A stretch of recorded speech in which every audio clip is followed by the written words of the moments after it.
Hello दोस्तों, आप सभी का आकांक्षा क्लासेस परिवार में स्वागत है।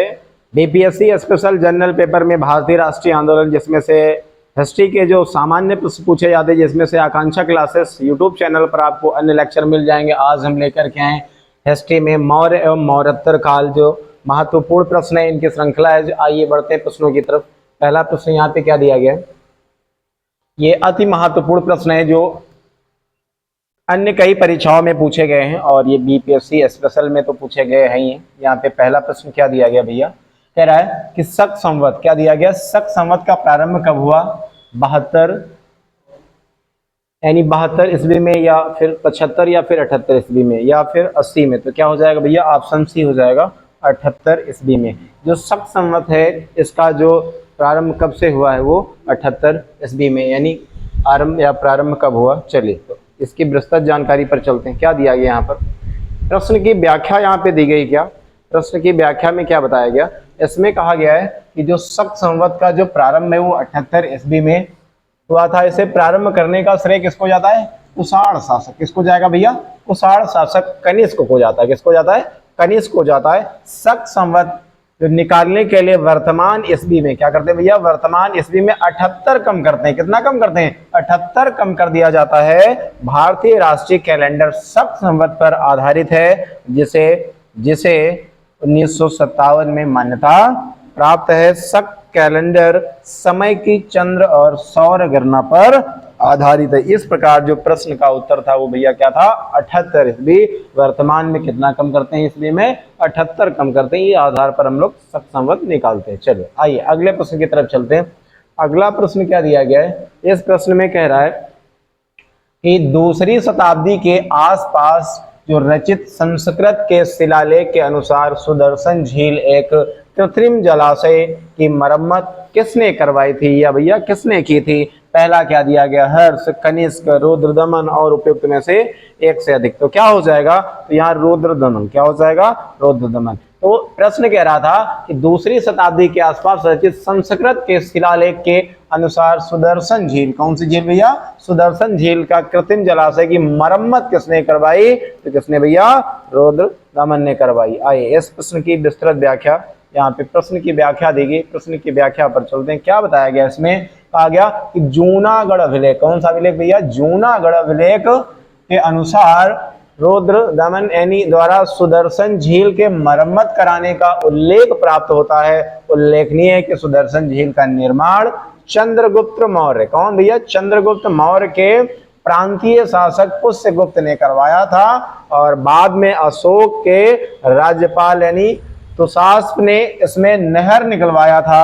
और उल्लेखनीय है कि रुद्रदमन के समय में अतिवृष्टि भारी वर्षा से अतिवृष्टि से झील का बांध टूट गया, जिसकी मरम्मत कार्य रुद्रदमन ने के प्रांतीय शासक सुविशाख ने जो है करवाई थी, और इसके लिए यानी प्रजा पर कोई अतिरिक्त कर नहीं आरोपित किया गया था। इस आधार पर जो सुदर्शन झील है उसमें जो उसका करवाया गया है वो किस आधार पे भैया, कि मतलब किसने मरम्मत करवाया था, तो इसमें रुद्रदमन ने करवाया था। चलिए अगला प्रश्न क्या दिया गया कि मौर्य साम्राज्य का अंतिम शासक कौन था। मौर्य साम्राज्य का अंतिम शासक कौन था, क्या कुणाल था, या बृहद्रथ था, या तिवारा, या फिर अशोक। तो जो मौर्य वंश है उसका जो अंतिम शासक था वह बृहद्रथ था। कौन था भैया, बृहद्रथ था। तो यहाँ बृहद्रथ ये हो जाना चाहिए क्या, कि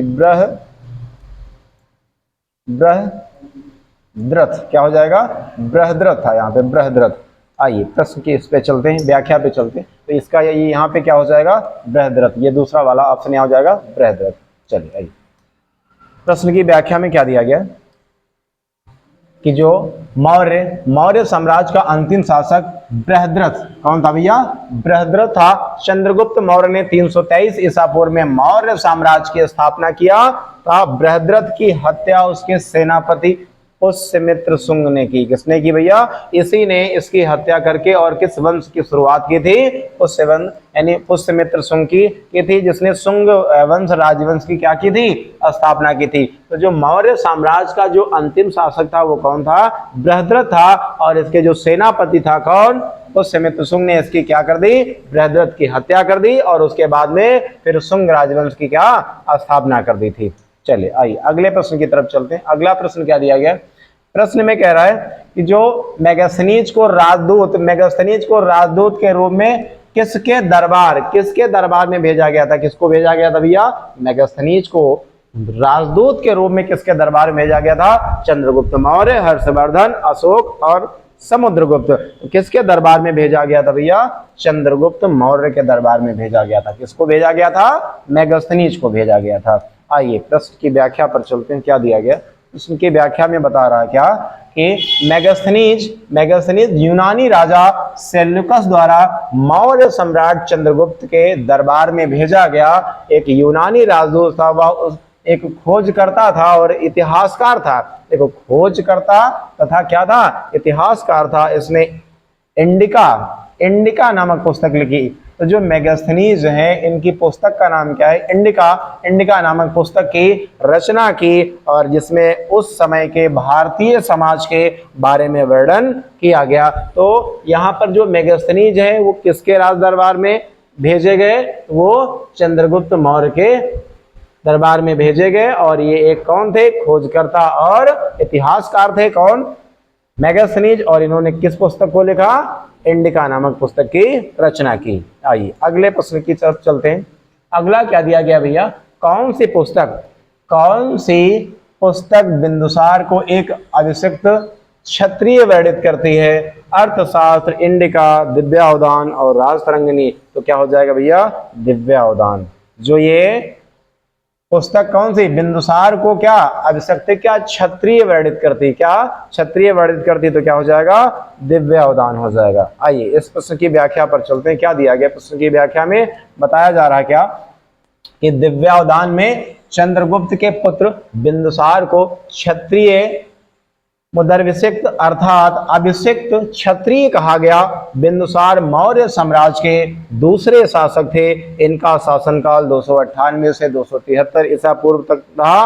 और बिंदुसार को अमित्रघात क्या कहा भैया जाता, अमित्रघात भी कहा गया है। बिंदुसार की जो रुचि जैन के आजीवक संप्रदाय में थी। किसमें थी भैया, जैन के आजीवक संप्रदाय में थी। आइए अगले प्रश्न की तरफ चलते हैं। मौर्य काल में ये प्रश्न बीपीएससी स्पेशल और अन्य परीक्षाओं में जहां पर ये पूछे जा रहे हैं वहां पर अति महत्वपूर्ण प्रश्नों की श्रृंखला है। और आइए क्या दिया गया है, मौर्य काल में क्या दिया गया भैया, मौर्य काल में कंटक शोधन, क्या दिया गया है, कंटक शोधन न्यायालय किस प्रकार का हुआ करता था। तो न्यायालय दो प्रकार के हुआ करते थे, एक कंटक शोधन, एक धर्म के आधार पे हुआ करता था, जिसमें से दीवानी, फौजदारी। तो यहाँ पे क्या कंटक शोधन था, ये क्या हो जाएगा, दीवानी, धार्मिक, फौजदारी और नैतिक। तो यहाँ जो उचित विकल्प हो जाएगा वो क्या हो जाएगा, फौजदारी। क्या हो जाएगा भैया, फौजदारी। मौर्य काल में जो कंटक शोधन न्यायालय हुआ करते थे वो क्या करते थे, वो फौजदारी, किसके अंतर्गत न्याय करते थे, फौजदारी। आइए आगे क्या दिया गया, इस प्रश्न की व्याख्या में क्या बताया गया, कहा गया कि मौर्य काल में दो प्रकार के न्यायालय का उल्लेख मिलता है। या कितने प्रकार के, दो प्रकार के न्यायालयों का उल्लेख मिलता है। क्या दिया गया, पहला धर्म अस्थीय और कंटक शोधन। कौन कौन भैया, धर्म अस्थीय और कंटक शोधन। ये न्यायालय ग्राम, संघ और राज्य के न्यायालय के अतिरिक्त थे। धर्म अस्थीय न्यायालय दीवानी न्यायालय, धर्म अस्थीय न्यायालय क्या भैया, दीवानी न्यायालय की तरह कार्य करते थे। तो कंटक शोधन न्यायालय क्या, फौजदारी। यही अभी ऑप्शन में मिल रहा था, क्या, फौजदारी न्यायालय की तरह कार्य करते थे। मौर्य काल में समाहर्ता राजस्व विभाग का प्रधान यानी कि महासंग्रहकर्ता होता था। और मौर्य काल में शासकीय भूमि से प्राप्त आय को सीता कहा जाता था। क्या कहा जाता था भैया, सीता कहा जाता था। मौर्य काल में शिक्षा का सर्वाधिक प्रसिद्ध केंद्र कौन सा था, तक्षशिला था। यानी मौर्य काल में बात करें शिक्षा का जो प्रसिद्ध केंद्र था वो क्या था, तक्षशिला था। और कौटिल्य के अर्थशास्त्र, कौटिल्य ने क्या लिखा, अर्थशास्त्र कितने, 15 अधिकरणों में विभक्त था, 15 अधिकरणों में विभक्त था। आइए अगला प्रश्न क्या दिया गया है, इसमें प्रश्न में क्या कहा जा रहा भैया, कह रहा कि प्रश्न में कहा जा रहा है कि समाहर्ता कौन था, समाहर्ता कौन था। अभी उस प्रश्न की व्याख्या में हम लोगों ने पढ़ा है क्या कि समाहर्ता कौन था, जिसे हम लोग महासंग्रहकर्ता कहते हैं। क्या कहते हैं, महासंग्रहकर्ता। तो इसका ऑप्शन क्या हो जाएगा, पहला वाला ऑप्शन बिल्कुल सही हो जाएगा। आइए अगले प्रश्न की तरफ चलते हैं। अगले प्रश्न में क्या दिया गया है, इसमें कह रहा मौर्य काल में क्या कहा गया भैया, मौर्य काल में शासकीय भूमि से प्राप्त आय को क्या कहा जाता है, शासकीय भूमि से प्राप्त आय को क्या कहा जाता है। आइए अगले प्रश्न की तरफ चलते हैं। अगला प्रश्न क्या दिया गया है कि मौर्य काल में शासकीय भूमि, क्या दिया गया भैया, मौर्य काल में शासकीय भूमि से प्राप्त आय को क्या कहा जाता है, क्या भोग, क्या राजकर, क्या भाग या सीता, तो क्या कहा जाता भैया, सीता। मौर्य काल में शासकीय भूमि से प्राप्त आय को क्या कहा जाता है, सीता कहा जाता था। आइए अगले प्रश्न की तरफ चलते हैं। अगला प्रश्न क्या दिया गया, कह रहा मौर्य काल में शिक्षा, अभी ऊपर अपने हम लोगों ने प्रश्न जो किया है उसमें उसकी व्याख्या में ये सारी चीजें दी गई थी क्या, कि मौर्य काल में शिक्षा का सर्वाधिक यानी प्रसिद्ध जो केंद्र था वो क्या था भैया, वैशाली, नालंदा, तक्षशिला और उज्जैन। तो अभी हम लोगों ने उस प्रश्न की व्याख्या में सीखा था अर्थात पढ़ा था क्या, कि तक्षशिला, क्या था भैया, तक्षशिला। आइए अगले प्रश्न की तरफ चलते हैं। क्या दिया गया, कौटिल्य का अर्थशास्त्र, ये भी प्रश्न उसी में मिला था क्या, कौटिल्य का अर्थशास्त्र कितने अधिकरणों में विभाजित है, 11, 14, 12 और 15। तो उचित विकल्प क्या हो जाएगा यहाँ पे 15। जो कौटिल्य का अर्थशास्त्र है वो कितने अधिकरणों में विभाजित है, तो भैया कितने हो जाएगा, 15 में हो जाएगा। अगले प्रश्न की तरफ चलते हैं। अगला प्रश्न क्या दिया गया है, यहाँ पे प्रश्न में दिया गया है कि वह स्तंभ जिसमें अशोक ने स्वयं को मगध का सम्राट बताया था, यानी अशोक जो है अपने आप को क्या बता दिया, मगध का भैया सम्राट, किसमें बताया था, मास्की का लघु स्तंभ, रोमेंदई स्तंभ, केन स्तंभ और भानु स्तंभ। तो ये भानु स्तंभ नहीं होगा, यहाँ पे होगा भाब्रू, क्या हो जाएगा भैया, भाब्रू स्तंभ होता है, भाब्रू हो जाएगा, भाब्रू स्तंभ। तो इसका ऑप्शन ये वाला सही हो जाएगा, यहाँ पे हो जाएगा भाब्रू, क्या हो जाएगा भैया, भाब्रू। जो अशोक है, अशोक स्वयं को मगध का सम्राट बताया था, किसमें बताया था, भाब्रू स्तंभ में बताया था। आइए प्रश्न की व्याख्या पर चलते हैं। व्याख्या में क्या दिया गया है, हालांकि प्रश्न की व्याख्या यहाँ पे नहीं दी गई। आइए अगले प्रश्न पे चलते हैं। अशोक, क्या बताया गया कि अशोक के शिलालेखों, क्या भैया, अशोक के शिलालेखों में प्रयुक्त भाषा कौन सी है, तो अशोक के शिलालेखों में प्रयुक्त जो भाषा है वो कौन सी भैया, प्राकृत भाषा है। कौन सी भाषा है, प्राकृत। इनके जितने भी शिलालेख मिले हैं अशोक के, उसमें कौन सी भाषा है, प्राकृत भाषा है। आइए अगले प्रश्न की तरफ चलते हैं। अगले प्रश्न में क्या दिया गया, अशोक के शिलालेखों में प्रयुक्त भाषा, ये क्वेश्चन रिपीट है। आइए अगले प्रश्न पे चलते हैं। क्या दिया गया, अशोक के ब्राह्मी अभिलेखों को सर्वप्रथम किसने पढ़ा था भैया। प्रश्न विकल्प में क्या दिया गया है, क्या प्रिंसेप ने, क्या HD साकलिया ने और SR गोयल ने, क्या VN मिश्रा ने। तो इसका जो उचित विकल्प हो जाएगा क्या, कि अशोक के जो ब्राह्मी अभिलेख थे उसको सर्वप्रथम किसने पढ़ा था, जेम्स प्रिंसेप ने पढ़ा था भैया। तो पहला विकल्प यहाँ पे बिल्कुल सही हो जाएगा, जेम्स प्रिंसेप हो जाएगा। आइए अगले प्रश्न की तरफ चलते हैं। अगला प्रश्न यहाँ पे क्या दिया गया, अगले प्रश्न में कह रहा कि अपने शिलालेखों में अशोक सामान्यतया किस नाम से जाने जाते थे। तो अशोक के जो शिलालेख मिले हैं उसमें ये किस नाम से जाने जाते थे भैया, चक्रवर्ती, धर्मदेव, प्रियदर्शी और धर्मकीर्ति। तो ये क्या हो जाएगा इसका, प्रियदर्शी। जितने भी शिलालेख इसमें मिले हैं अशोक के, वो उसमें किस नाम से जाने जाते हैं, ये प्रियदर्शी नाम से जाने जाते हैं। और ये काफी बार पूछा गया प्रश्न है। आइए अगले प्रश्न की तरफ चलते हैं। क्या दिया गया भैया, इसमें कह रहा है क्या, कि इनमें से कौन गुप्त काल में औषधि के क्षेत्र में अपने कार्य के लिए जाने जाते थे। तो जो गुप्त काल में औषधि के लिए जाने जाते थे उनके क्या यहाँ दिए गए, सुश्रुत और सौमिल और शूद्रक और सौन। तो क्या हो जाएगा भैया, यहाँ इस विकल्प का कोई नहीं होगा, क्योंकि गुप्त काल में कोई नहीं थे। यहाँ पर क्या हो जाएगा, इनमें से कोई नहीं। यदि हम मौर्योत्तर की काल की बात करें, किसकी बात करें भैया, मौर्योत्तर काल की बात करें, तो मौर्योत्तर काल में क्या हो जाएगा, कौन कौन से थे, एक हो जाएंगे क्या, ये किस काल के थे, ये सुश्रुत और हो जाएंगे भैया चरक, क्या हो जाएंगे, चरक हो जाएंगे। ये दोनों उसमें थे कहाँ, मौर्योत्तर काल के। और इस आधार पर यहाँ क्या पूछा गया, गुप्त काल। तो गुप्त काल में कोई नहीं होगा। इस आधार पर यहाँ पर मौर्योत्तर काल में कौन हो जाएंगे, सुश्रुत और चरक हो जाएंगे। इस आधार पर इस विकल्प का आंसर यहाँ पर इनमें से कोई नहीं होगा। आइए इस प्रश्न की विस्तृत व्याख्या पर चलते हैं। व्याख्या में क्या दिया गया, प्रश्न की बताया गया क्या, कि प्रश्न में दिए गए चारों विकल्पों से संबंधित व्यक्ति यानी गुप्त काल में चिकित्सा से संबंधित नहीं है। अभी प्रश्न में हमने क्या बताया, गुप्त काल में चिकित्सा से संबंधित नहीं थे वो। भारत में चिकित्सा से संबंधित दो महत्वपूर्ण व्यक्ति, पहला कौन, चरक और दूसरा कौन, सुश्रुत। चरक और सुश्रुत थे और इन दोनों का संबंध मौर्योत्तर काल से है। ताम्रलिप्त बंदरगाह, जो ये अन्य स्टेटमेंट दिए गए इनके प्रश्न आगे मिल जाते हैं, वो काफी अच्छे प्रश्न मिलते हैं। क्या दिया गया, ताम्रलिप्त, ताम्रलिप्त बंदरगाह का प्रयोग गुप्त काल में उत्तर भारत के व्यापार के लिए किया जाता था। पृथ्वी के यानी अपनी धुरी पर घूमने के कारण प्रतिदिन सूर्योदय और सूर्यास्त होता है, ये आर्यभट्ट ने बताया। किसने बताया भैया, आर्यभट्ट ने बताया, कहा। और गुप्त काल में बिना जोती हुई भूमि को अप्रहत कहते थे। क्या कहते थे भैया, अप्रहत कहा जाता था। देवगढ़ का दशावतार मंदिर गुप्त कालीन स्थापत्य कला का उदाहरण है। जो देवगढ़ का जो दशावतार मंदिर है वो किसका उदाहरण है, गुप्त कालीन स्थापत्य कला का यहाँ पर हो जाएगा। आइए अगले प्रश्न की तरफ चलते हैं। अगला प्रश्न क्या दिया गया है, इसमें कह रहा क्या कि निम्नलिखित में से कौन सा गुप्त काल का मंदिर है। तो अभी हम लोगों ने स्टेटमेंट में पढ़ा, देवगढ़ का दशावतार मंदिर। ऑप्शन यहाँ पे सी वाला बिल्कुल सही हो जाएगा कि गुप्त काल का मंदिर कौन सा हो जाएगा, देवगढ़ का दशावतार मंदिर यहाँ पर हो जाएगा। आइए अगले प्रश्न की तरफ चलते हैं। अगला प्रश्न क्या दिया गया,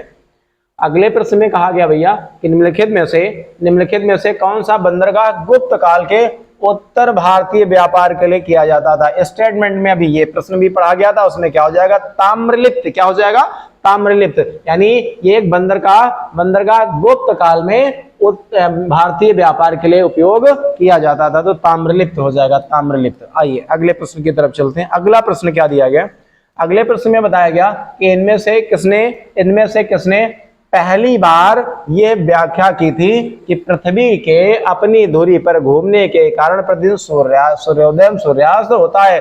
भैया अभी स्टेटमेंट में पढ़ा गया था, कौन, आर्यभट्ट ने बताया था। किसने बताया था, आर्यभट्ट ने बताया था कि पृथ्वी अपने धुरी पर क्या करती है, घूर्णन करती है। तो इस आधार पर सुबह और शाम अर्थात सूर्योदय सूर्यास्त की घटना के बारे में किसने जानकारी दिया, तो आर्यभट्ट जी ने दिया। आइए अगले प्रश्न की तरफ चलते हैं। अगला प्रश्न क्या दिया गया, किस प्रकार की भूमि को यानी अप्रहत कहा जाता था। अप्रहत, ये भी स्टेटमेंट में पढ़ा गया था। अभी क्या अप्रहत कहा जाता था, तो यहाँ पर देख पा रहे हैं, बिना जोती हुई जंगली भूमि, सिंचित भूमि, घने जंगल वाली भूमि, जोती हुई भूमि, या इनमें से कोई नहीं या फिर सभी। तो यहाँ क्या हो जाएगा, ये जो दिया गया बिना जोती हुई जो जंगली भूमि हुआ करती थी उसे क्या कहते थे भैया, अप्रहत कहते थे। क्या कहते थे, अप्रहत कहते थे। आइए अगला प्रश्न क्या दिया गया, अगले प्रश्न में बताया जा रहा है क्या, अगले प्रश्न में, तो अगले प्रश्न के लिए यहाँ पर 1 मिनट, अगला प्रश्न जो भैया दिया गया है यहाँ पे हो जाएगा क्या, हाँ आइए अगले प्रश्न की चलते हैं 21। ये प्रश्न में क्या कहा जा रहा है, प्रश्न में बताया जा रहा है कि किस अभिलेख से ये साबित होता है, किस अभिलेख से ये साबित होता है कि चंद्रगुप्त का प्रभाव पश्चिमी भारत तक फैला हुआ था। कलिंग अभिलेख, अशोक का गिरनार अभिलेख, रुद्रदामन का जूनागढ़ अभिलेख, अशोक का सोपरा अभिलेख। तो यानी कि ये बताया गया इस प्रश्न में क्या कि जो अभिलेख ये साबित होता कि जो चंद्रगुप्त का प्रभाव पश्चिमी भाग तक, तो कहां तक भैया, रुद्रदामन का जूनागढ़ अभिलेख। तो यहाँ क्या हो जाएगा, सी ऑप्शन बिल्कुल सही हो जाएगा, रुद्रगढ़ का कहाँ, जूनागढ़ अभिलेख हो जाएगा। आइए अगले प्रश्न की तरफ चलते हैं। इस प्रश्न की शायद व्याख्या तो नहीं यहाँ पर, चलिए कोई बात नहीं। आइए अगले प्रश्न पे चलते हैं। क्या दिया गया, पाटलिपुत्र को किस शासक ने सर्वप्रथम अपनी राजधानी बनाई थी। तो पाटलिपुत्र को किस शासक ने अपनी राजधानी बनाई थी, चंद्रगुप्त मौर्य, अशोक महान, चंद्रगुप्त विक्रमादित्य और कनिष्क। तो पाटलिपुत्र को किसने बनाया था भैया, अशोक ने बनाया था। किसने, अशोक ने बनाया था या चंद्रगुप्त मौर्य ने बनाया था। तो यहाँ पर इस प्रश्न की जो व्याख्या दी गई, प्रश्न की व्याख्या यहाँ पे, प्रश्न की व्याख्या तो नहीं दी गई यहाँ पर, तो इस प्रश्न का आंसर जो हो जाएगा क्या हो जाएगा, पाटलिपुत्र को किस शासक ने सर्वप्रथम अपनी राजधानी बनाई भैया, तो यहाँ पर ये हो जाएगा अशोक ने बनाई। किसने बनाई, अशोक ने बनाई यहाँ पर। चलिए आइए अगले प्रश्न की तरफ चलते हैं।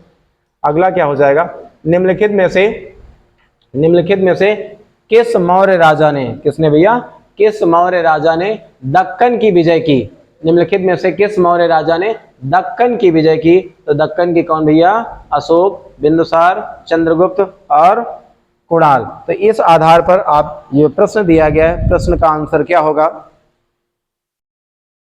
इस प्रश्न में क्या कह रहा है भैया कि निम्नलिखित में से किस मौर्य राजा ने दक्कन, किस मौर्य राजा ने दक्कन, एक मिनट, इसके ऊपर वाला प्रश्न एक बार चेक करते हैं। ये कह रहा था पाटलिपुत्र को किस शासक ने सर्वप्रथम अपनी राजधानी बनाई थी। हालांकि यहाँ पर अभी हमने बताया था अशोक ने, अशोक के समय में ये बौद्ध संगीति की गई थी, प्रथम वो की गई थी। तो इसमें से जो इस प्रश्न का जो आंसर हो जाना चाहिए वो हो जाएगा चंद्रगुप्त मौर्य। क्या हो जाएगा?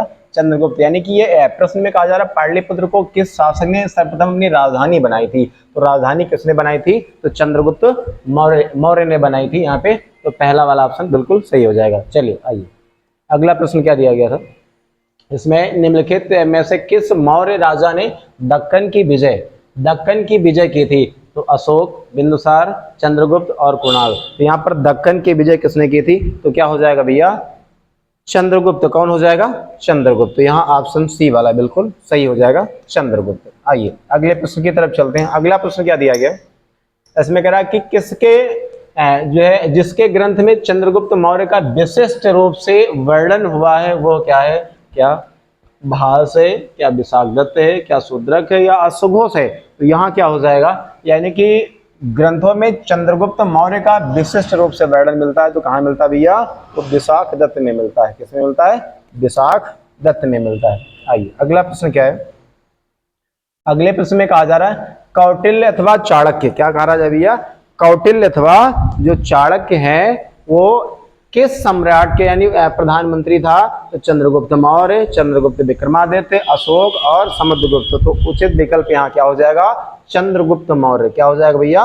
चंद्रगुप्त मौर्य। कौटिल्य अर्थात चाणक्य किस सम्राट का प्रधानमंत्री था? तो चंद्रगुप्त मौर्य का प्रधानमंत्री था। आइए अगला प्रश्न क्या दिया गया इसका, यहाँ पे व्याख्या दी गई प्रश्न की। क्या दी गई है कि कौटिल्य अथवा चाणक्य, क्या दिया गया भैया? कौटिल्य अथवा चाणक्य मौर्य साम्राज्य के संस्थापक सम्राट चंद्रगुप्त मौर्य का प्रधानमंत्री था। किसका था भैया? चंद्रगुप्त मौर्य का प्रधानमंत्री था। और पुरोहित प्रमुख धर्माधिकारी होते थे। और चंद्रगुप्त मौर्य के समय में ये दोनों विभाग कौटिल्य के अधीन था। और कौटिल्य को भारत का मैकियावेली भी कहा जाता था। कौटिल्य को क्या कहा जाता है? भारत का मैकियावेली भी कहा जाता है। कौटिल्य ने अर्थशास्त्र, क्या लिखा भैया? अर्थशास्त्र नामक प्रसिद्ध ग्रंथ की रचना की, जो राजनीति शास्त्र से संबंधित है। किससे संबंधित है? राजनीति शास्त्र से संबंधित है। और चंद्रगुप्त मौर्य ने सेल्यूकस को, किसको भैया? सेल्यूकस को बख्शीश क्या होता है? उपहार के रूप में 500 युद्धक हाथी दिए। इस प्रकार इस प्रश्न की व्याख्या। आइए अगले प्रश्न की तरफ चलते हैं। क्या दिया गया है? अर्थशास्त्र नामक पुस्तक के लेखक कौन है? तो बाणभट्ट, कल्हड़, कौटिल्य और विशाखदत्त। तो अभी हम लोगों ने प्रश्न सीखा क्या कि जो अर्थशास्त्र है उसको किसने लिखा? कौटिल्य अथवा चाणक्य ने लिखा है। चलिए आइए अगला प्रश्न क्या दिया गया। अगले प्रश्न में बताया जा रहा है कि कौटिल्य के अर्थशास्त्र में किस पहलू पर प्रकाश डाला गया? आर्थिक जीवन, धार्मिक जीवन, राजनीतिक नीतियां और सामाजिक जीवन। अभी प्रश्न में हम लोगों ने सीखा था स्टेटमेंट में क्या? राजनीतिक नीतियां। जो कौटिल्य हैं अर्थात जो चाणक्य हैं वो अर्थशास्त्र में किस पहलू पर प्रकाश डाले हैं? वो क्या? राजनीतिक नीतियों पर। आइए अगला प्रश्न क्या दिया गया है। अगले प्रश्न में बताया गया नंद वंश के पश्चात मगध पर किस राजवंश ने शासन किया? तो मगध जो नंद वंश है सबसे पुराना वंश है। इसके बाद किसका हुआ? तो मौर्य वंश का शासन हुआ। किसका हुआ भैया? मौर्य वंश का। और मौर्य वंश के जो अंतिम शासक थे वो बृहदत्त थे। और उन्होंने क्या किया? बृहदत्त की हत्या किसने कर दिया? शुंग वंश, यानी वो शुंग थे, उन्होंने हत्या करके किसकी स्थापना की थी? शुंग वंश की। तो यहाँ जो नंद वंश है वो सबसे पुराना वंश हो जाएगा। इसके बाद किसकी स्थापना हुई? तो यहाँ मौर्य वंश की स्थापना हुई है। आइए इस प्रश्न में अगला क्या दिया गया? सैंड्रोकोट्स। क्या दिया गया भैया? सैंड्रोकोट्स से चंद्रगुप्त मौर्य की पहचान किसने की थी? William Jones, R.K. मुखर्जी और B. स्मिथ और B.R. भंडारकर। तो किसने किया? सैंड्रोकोट्स से किसकी स्थापना? William Jones. सैंड्रोकोट्स से समुद्रगुप्त यानी चंद्रगुप्त मौर्य की पहचान किसने किया था? तो यहाँ पे दिया गया तो क्या हो जाएगा? William Jones. क्या हो जाना चाहिए? William Jones. आइए अगला प्रश्न क्या दिया गया? अगला क्या दिया गया? कौटिल्य की पुस्तक अर्थशास्त्र। क्या दिया गया भैया? कौटिल्य की पुस्तक अर्थशास्त्र किस विषय पर आधारित है? जो कौटिल्य है इनकी जो पुस्तक है किस विषय पर आधारित है? आर्थिक संबंध, शासन काल के सिद्धांत और अभ्यास, विदेश नीति और धन संचय। तो अभी हम लोगों ने पढ़ा था क्या? शासन काल के सिद्धांत और अभ्यास के संदर्भ में कौटिल्य की जो अर्थशास्त्र पुस्तक है इसमें लिखी गई है। अगला क्या दिया गया? अगले प्रश्न में बताया जा रहा है क्या कि चंद्रगुप्त मौर्य ने सेल्यूकस को बख्शीश के रूप में अर्थात उपहार के रूप में क्या दिया था? तो क्या दिया था भैया? 500 युद्धक हाथी दिया था। क्या दिया था? 500 युद्धक हाथी दिया गया था। आइए अगले प्रश्न की तरफ चलते हैं। क्या दिया गया है? मेगास्थनीज दूत था। मेगास्थनीज दूत था किसका? सेल्यूकस का, सिकंदर का और डेरियस का या फिर यूनानियों का? तो किसका था भैया? सेल्यूकस का था। मेगास्थनीज किसका दूत था भैया? सेल्यूकस का दूत था। आइए अगले प्रश्न की तरफ चलते हैं। अगला प्रश्न क्या दिया गया है? अच्छा, इसकी व्याख्या दी गई। प्रश्न की क्या व्याख्या में दिया गया है कि मेगास्थनीज सेल्यूकस यानी निकेटर का राजदूत था जो मौर्य वंश के संस्थापक चंद्रगुप्त मौर्य के शासनकाल में भारत आया था। इसके द्वारा रचित इंडिका पुस्तक में मौर्य युगीन समाज एवं संस्कृति का विवरण मिलता है। तो इंडिका को किसने लिखा? मेगास्थनीज ने लिखा है। और मेगास्थनीज ने इंडिका नामक पुस्तक में पाटलिपुत्र के नगर प्रशासन का उल्लेख किया। इसके साथ ही इसमें मौर्य समाज का 7 वर्गों में क्या कर दिया? विभाजन का विवरण किया है। तो ये किसने किया? मौर्य समाज के 7 वर्गों में विभाजन का जो किया गया वो किसने किया? मेगास्थनीज ने किया। इंडिका नामक पुस्तक किसने लिखा? मेगास्थनीज ने लिखा। और पाटलिपुत्र के नगर प्रशासन का उल्लेख किया गया तो किसने? मेगास्थनीज ने किया। आइए अगला प्रश्न क्या दिया गया?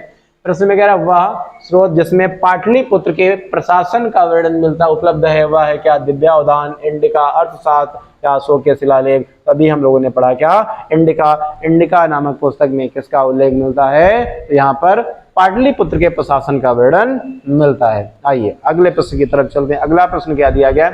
मौर्य समाज का 7 वर्गों में विभाजन का विशेष रूप से उल्लेख मिलता है। कौटिल्य के अर्थशास्त्र में, अशोक के शिलालेख में, पुराणों में, मेगास्थनीज की पुस्तक इंडिका में। तो अभी पढ़ा गया भैया क्या कि जो मेगास्थनीज की पुस्तक है उसमें क्या कि कौटिल्य वो जो पाटलिपुत्र है वहां उसके प्रशासन का वर्णन मिलता है। और क्या? मौर्य समाज को कितने 7 वर्णों में विभाजन का विशेष रूप से उल्लेख किया गया। किसमें किया गया? मेगास्थनीज की पुस्तक इंडिका में किया गया है। आइए अगला प्रश्न क्या दिया गया है? अगले प्रश्न कह रहा इंडिका का लेखक कौन हो जाएगा? तो भैया मेगास्थनीज हो जाएंगे। इंडिका का लेखक कौन हो जाएगा? मेगास्थनीज हो जाएंगे। आइए अगला प्रश्न क्या दिया गया? अगले प्रश्न में ये बताया गया, अगले प्रश्न में क्या कहा जा रहा है कि अशोक के धम्म का मूल संदेश क्या है? जो अशोक ने संदेश दिया किसमें? मूल धम्म में बताया गया क्या? अशोक के धम्म का मूल संदेश क्या है? राजा के प्रति वफादारी, शांति व अहिंसा, बड़ों का सम्मान, धार्मिक सहनशीलता, उपयुक्त में से कोई नहीं या उपयुक्त में से एक से अधिक। तो ये सभी थे। राजा के प्रति वफादारी भी था, शांति एवं अहिंसा भी थी, बड़ों का सम्मान भी था, धार्मिक सहनशीलता था। अर्थात ऑप्शन क्या हो जाएगा? ऑप्शन ई हो जाएगा। इसमें से सभी थे। आइए इस प्रश्न की व्याख्या पर चलते हैं। व्याख्या में क्या दिया गया? प्रश्न की व्याख्या में बताया गया क्या?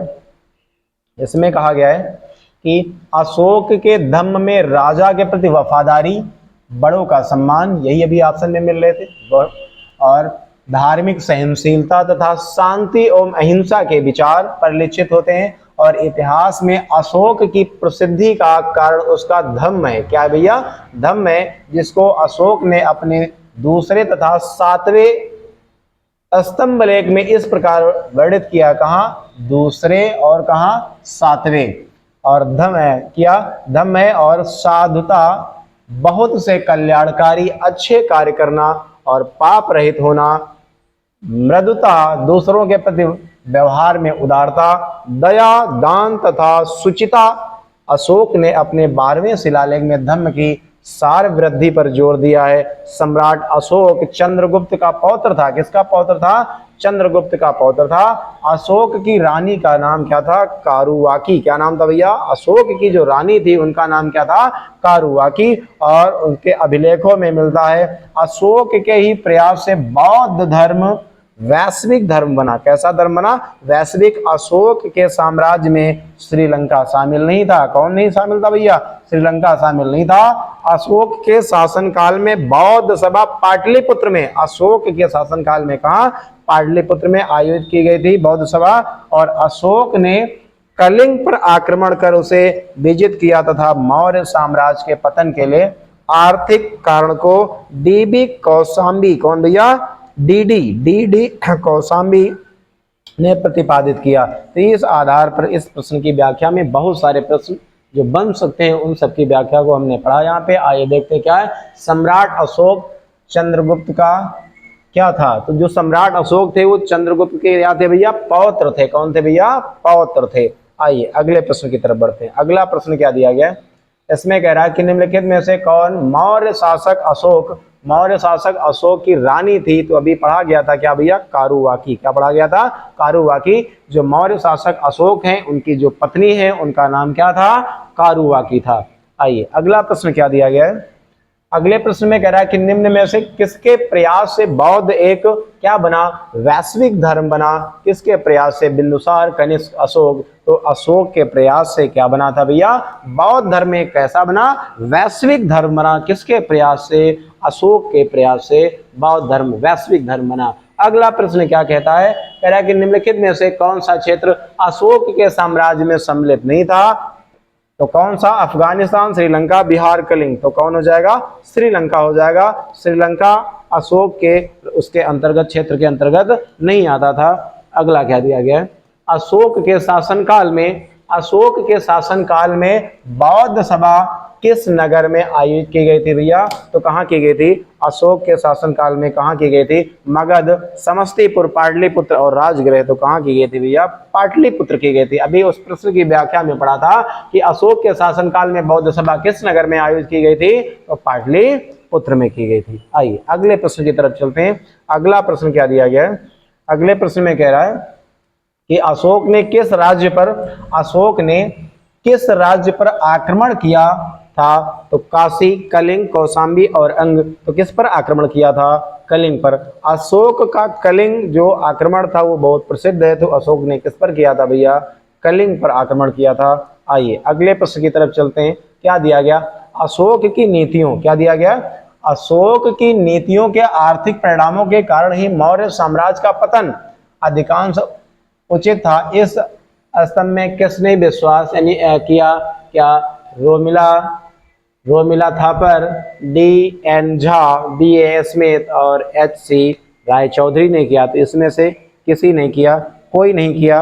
और ये भी नहीं हो जाएगा, पहला भी, ये कोई नहीं होगा। अभी इस प्रश्न के ऊपर वाले प्रश्न की व्याख्या में हम लोगों ने पढ़ा था क्या?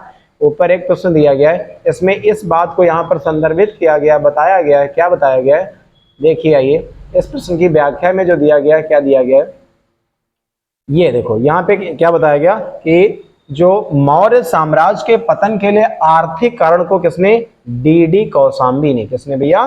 डी कौशाम्बी ने प्रतिपादित किया। ये ऑप्शन वहां पर नहीं है। इस आधार पर वहां पर वो ऑप्शन कोई नहीं होंगे। तो उसके पतन का जो वो बताया कारण वो डी कौशाम्बी ने बताया। किसने बताया था भैया? डी कौशाम्बी ने बताया था। चलिए आइए अगला प्रश्न क्या दिया गया यहाँ पर? ये प्रश्न जो दिया गया ये बता रहा था कि डी कौशाम्बी, यहाँ पर ऐसा कुछ ऑप्शन में नहीं था। तो इस आधार पर यहाँ हो जाएगा, इनमें से कोई नहीं हो जाएगा। अगला आगे क्या दिया गया है कि सबसे अंत में कौन सी घटना हुई है? सबसे अंत में पहला चंद्रगुप्त मौर्य का राज्याभिषेक, अशोक का राज्याभिषेक, मेगास्थनीज का भारत आगमन और अशोक की कलिंग विजय। तो सबसे जो अंत में हुआ वो क्या हुआ? अशोक की कलिंग विजय हुआ है। ये तो इसके चंद्रगुप्त मौर्य, ये तो इनके बाबा थे और इनके ये पौत्र हैं। कौन? अशोक हैं। तो पहले राज्याभिषेक उनका हुआ होगा। अशोक का राज्याभिषेक हो चुका था। मेगास्थनीज का भारत आगमन किसके समय? चंद्रगुप्त मौर्य के समय हुआ था। वो पहले की घटना है। सबसे बाद की घटना क्या हो जाएगा? अशोक की कलिंग पर विजय, ये सबसे बाद की घटना है। चलिए आइए आगे क्या दिया गया?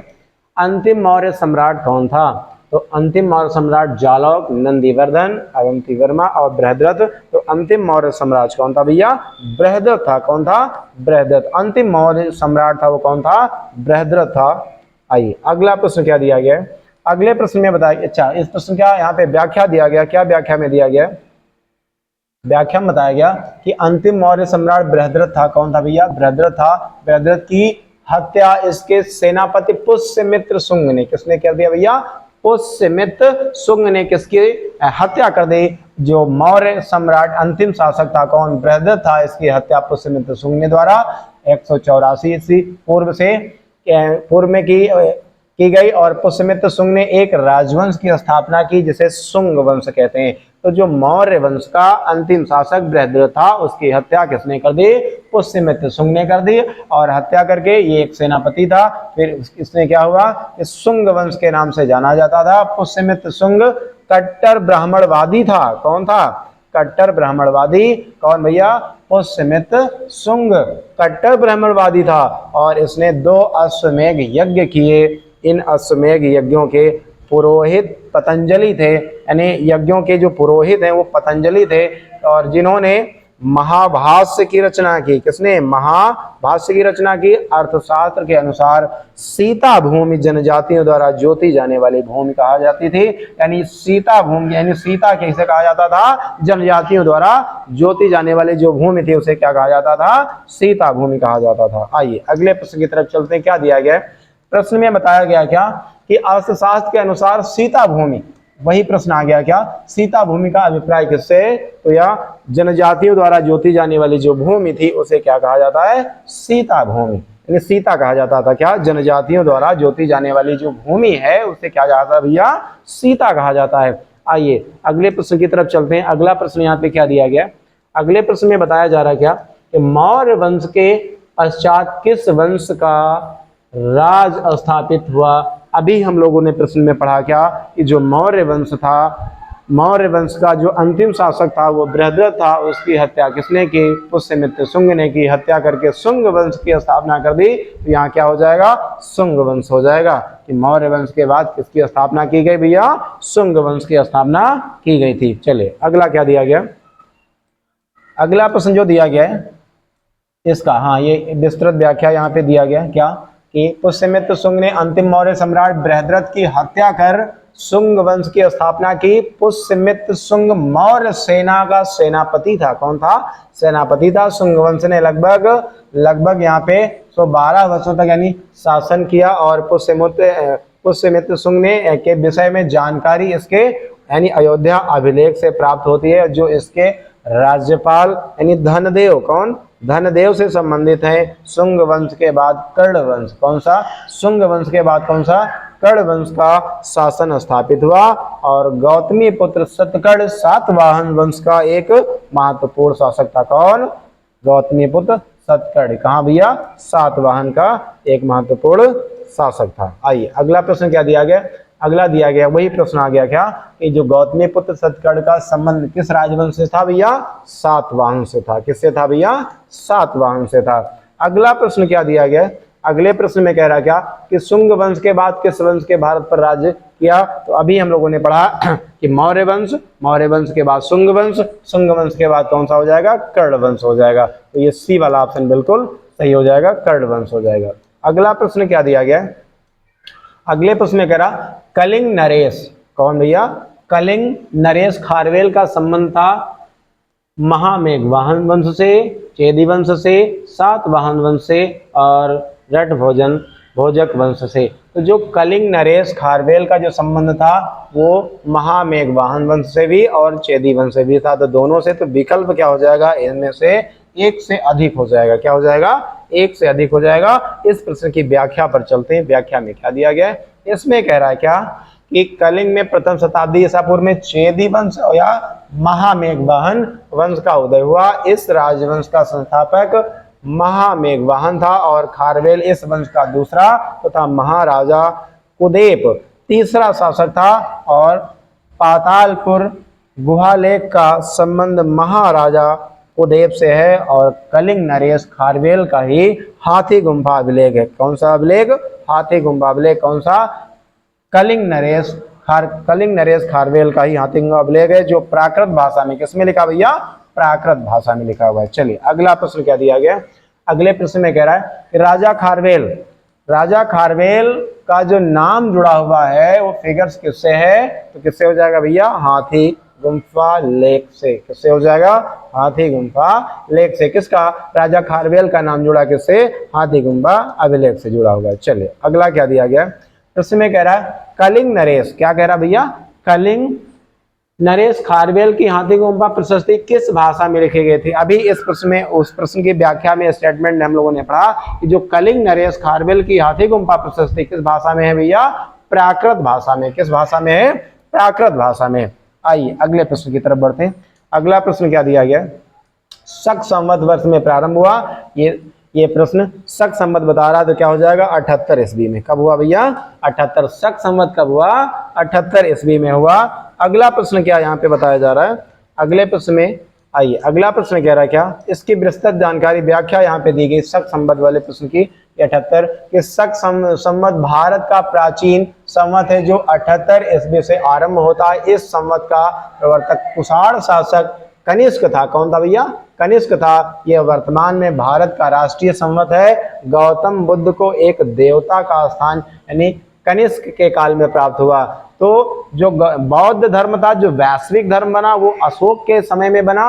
और यदि गौतम बुद्ध को भगवान कहा गया तो किसके समय में? गौतम बुद्ध को एक देवता अर्थात देवता का स्थान यानी कनिष्क के काल में कहा गया।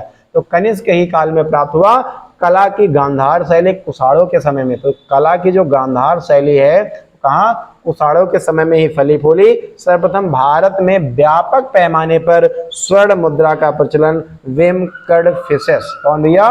विम कडफिसेस ने किया था। किसका? स्वर्ण मुद्रा का प्रचलन। स्वर्ण मुद्रा का प्रचलन विम कडफिसेस ने किया था। और कनिष्क के काल में चतुर्थ बौद्ध संगीत का आयोजन किया गया। चतुर्थ बौद्ध संगीत कुंडलवन कश्मीर में हुई थी और कश्मीर के कुंडलवन में किया गया था। आइए अगले प्रश्न की तरफ चलते हैं। अगला प्रश्न क्या कह रहा है कि निम्नलिखित में से किनको शक संवत की स्थापना का श्रेय दिया जाता है? तो भैया किसको दिया जाता है? शकों को, मौर्यों को, कुषाणों को, गुप्तों को। तो किसको भैया?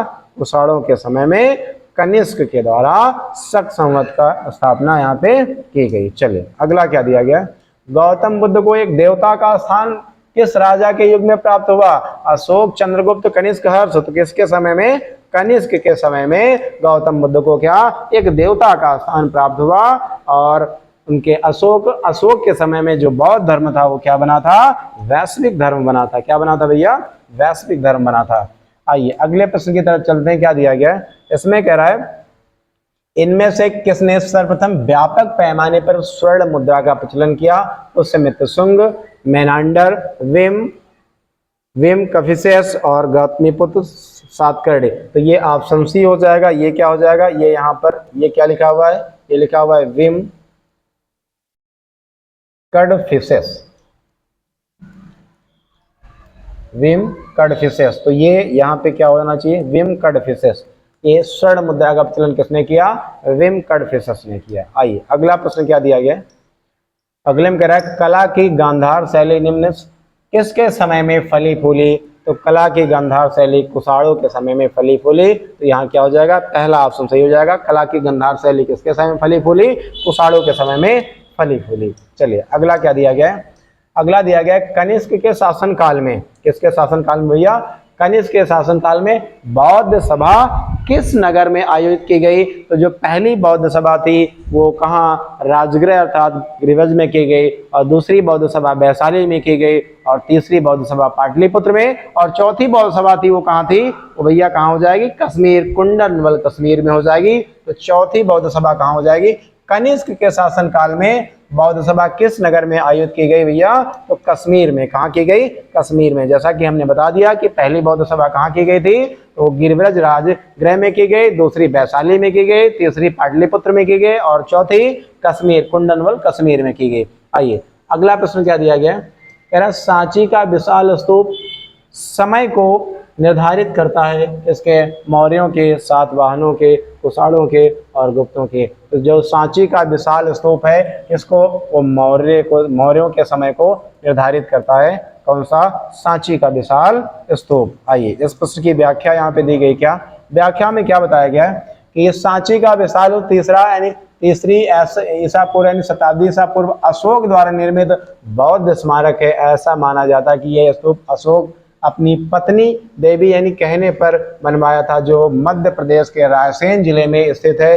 ये स्मारक सामान्य अर्धगोलाकार ईंट द्वारा निर्मित है। पाटलिपुत्र स्थित चंद्रगुप्त का महल मुख्यतः लकड़ी का बना था। तो चंद्रगुप्त का महल बना है वो किसका बना भैया? लकड़ी का बना हुआ था।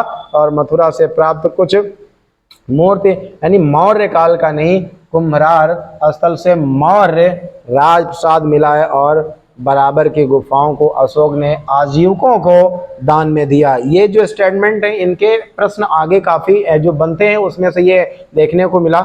यहाँ पे बराबर की गुफाओं को अशोक ने आजीविकों को दान यानी किया था। और ताम्र पत्र यानी पत्र मुख्यतः एक तांबे की प्लेट है जो कि मौर्यों काल को संबंधित है। तो यहाँ पर इस जो प्रश्न दिया गया था कि जो ये अभिलेख है किसके समयों को संदर्भित करता है, तो मौर्यों के समय को निश्चित करता है। अगला क्या दिया गया है, यहाँ पे क्या दिया है, कौन सा पुरातात्विक स्थल मौर्य राजप्रसाद से संबंध है? कौशाम्बी, हस्तिनापुर, तक्षशिला और कुम्भरार। तो अभी प्रश्न की व्याख्या में देखा गया क्या कि कुम्भरार था। क्या था भैया उसमें कुम्भरार था। अगला प्रश्न क्या दिया गया है, अगले प्रश्न में कहा गया है क्या कि ताम्रपत्र है। ताम्रपत्र क्या है? ऑप्शन में क्या दिया गया, एक प्राचीन ग्राम का नाम है, मौर्य साम्राज्य से संबंधित एक तांबे की प्लेट है, तारों का एक समूह है, भारत सरकार द्वारा स्वतंत्रता सेनानियों को दिया गया एक है। तो ये क्या हो जाएगा? ताम्रपत्र। ताम्रपत्र क्या है भैया? ये मौर्य साम्राज्य से संबंधित एक तांबे की क्या है? प्लेट है। क्या है? तांबे की प्लेट, जिसे लोग क्या कहा जाता है? ताम्रपत्र कहा जाता है। क्या कहा जाता है भैया? ताम्रपत्र कहा जाता है। अगला क्या दिया गया है, इस प्रश्न में कह रहा कि जो बराबर की गुफाओं को अशोक ने किस संप्रदाय को दान में दिया? तो किसको दान में दिया था? क्या बौद्ध को, क्या आजीवक, जैन या फिर ब्राह्मण? तो इसका उचित विकल्प क्या हो जाएगा? ब्राह्मण को दिया गया था भैया। किसको? ब्राह्मणों को दिया गया था। आइए इस प्रश्न की व्याख्या पे चलते हैं। व्याख्या तो नहीं, आइए अगले प्रश्न पे चलते हैं।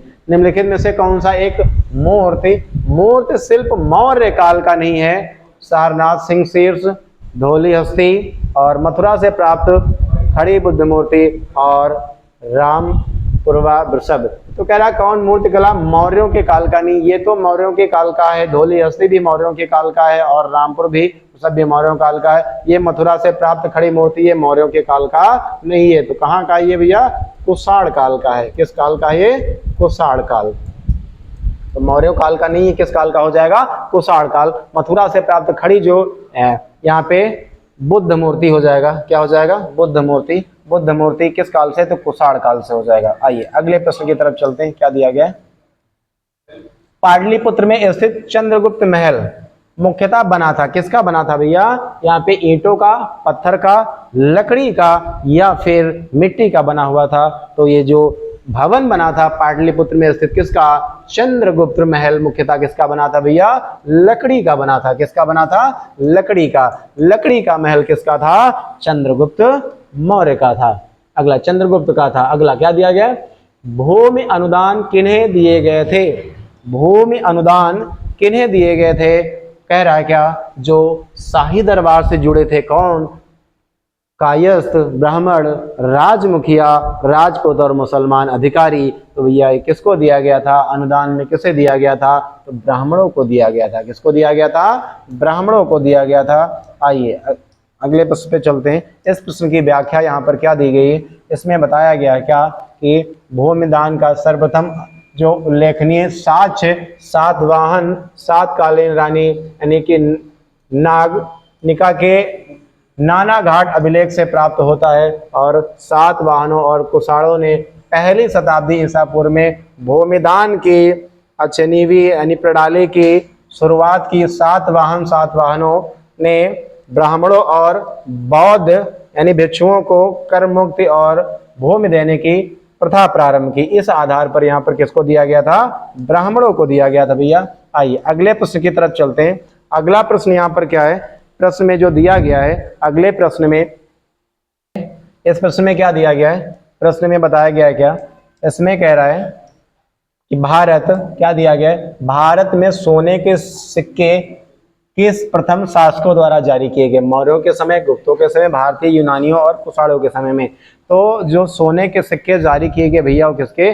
भारतीय यूनानियों के समय में। तो यहाँ क्या हो जाएगा? ऑप्शन सी बिल्कुल सही हो जाएगा। भारत में सोने के सिक्के किस प्रथम शासकों द्वारा जारी किए? भारतीय यूनानियों के समय में जारी किए गए। अगला प्रश्न क्या है? इस प्रश्न में कह रहा है, हाँ इस प्रश्न की व्याख्या है, व्याख्या में क्या बता रहा है? इसमें कहा जा रहा कि भारत में सोने के सिक्के सर्वप्रथम हिंद यूनानियों ने प्रचलित किए कि या सर्वप्रथम लेख युक्त एवं रूप चित्रात्मक सिक्के भी इंडो ग्रीक शासकों द्वारा जारी किए गए। इंडो ग्रीक शासक मिनांडर की मुद्रा पर धर्म चक्र का चिन्ह मिलता है। शंख वंश के कार्दमक शाखा का संस्थापक चस्टन, कौन? चस्टन था। और पेरिप्लस ऑफ एरिथिसन सी का लेखक अज्ञात है। और मिलिंद पन्हो ग्रंथ प्राचीन भारत के व्यापारिक मार्गों पर मौन है, कौन मौन है? मिलिंद पन्हो। आगे रोमन साम्राज्य से व्यापारिक संबंध कुषाण, शक, सातवाहन आदि कई साम्राज्यों से स्थापित किया गया है। चलिए आइए आगे क्या दिया गया? आगे प्रश्नों में बताया गया कि पेरिप्लस ऑफ इरिथ्रियन सी किसने लिखी? तो किसने क्या लिखी? ऊपर तो यहाँ दिया गया क्या कि इसके जो लेखक हैं वो क्या है? अज्ञात हैं। क्या बताया गया? यही पुस्तक तो है, पेरिप्लस ऑफ इरिथ्रियन सी का लेखक क्या है? अज्ञात है। तो ऑप्शन में यहाँ पे क्या दिया गया है? ऑप्शन में क्या होगा? इनमें से कोई नहीं। इसमें अज्ञात है ये बताया जाता है क्या कि जो ये पुस्तक है, ये पुस्तक लाल सागर और हिंद महासागर के जो व्यापारिक संबंध हैं उसके विषय में जानकारी उपलब्ध कराती है। कौन सी पुस्तक? Periplus of Erythraean. ये पुस्तक हिंद महासागर और लाल सागर में जो व्यापारिक संबंध है उसके बीच में संबंधों को दर्शाती है। इस आधार पर यहाँ क्या हो जाएगा? इनमें से कोई नहीं हो जाएगा। चलिए अगले प्रश्न की तरफ चलते हैं। अगला प्रश्न क्या दिया गया है?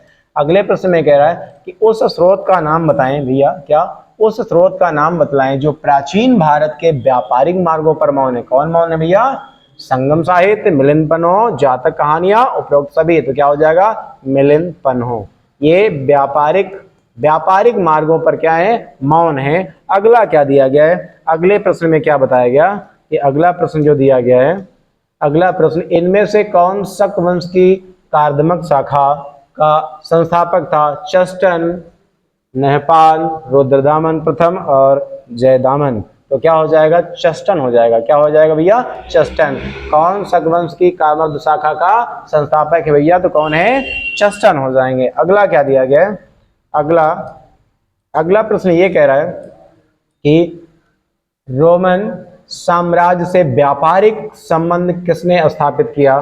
तो ये दिया गया क्या कि रोमन साम्राज्य से व्यापारिक संबंध किसने स्थापित किया? क्या कुषाण, क्या चेरा, क्या पश्चिमी शक या वाकाटक? भैया कुषाणों का भी था, चेरा का भी था, पश्चिमी शकों का भी था और वाकाटक का था। अर्थात क्या हो जाएगा? उपयुक्त इसमें से सभी हो जाएगा। उपयुक्त इसमें से क्या हो जाएगा? सभी हो जाएगा। और आज का ये अंतिम प्रश्न था और अगले लेक्चर हम अगले वीडियो में लेकर के आएंगे। ये बीपीएससी स्पेशल जो जनरल पेपर आपका पूछा जाएगा उसमें से जो भारतीय राष्ट्रीय आंदोलन में जो इतिहास से कुछ रिलेटेड क्वेश्चन है उनके लिए अति महत्वपूर्ण श्रृंखला है। और अगले लेक्चर में हम आप सभी से मिलते हैं। और वीडियो यदि आपको अच्छी लगती है तो प्लीज़ लाइक शेयर जरूर करें। तब तक नेक्स्ट लेक्चर के लिए आप सभी को जय हिंद, जय भारत।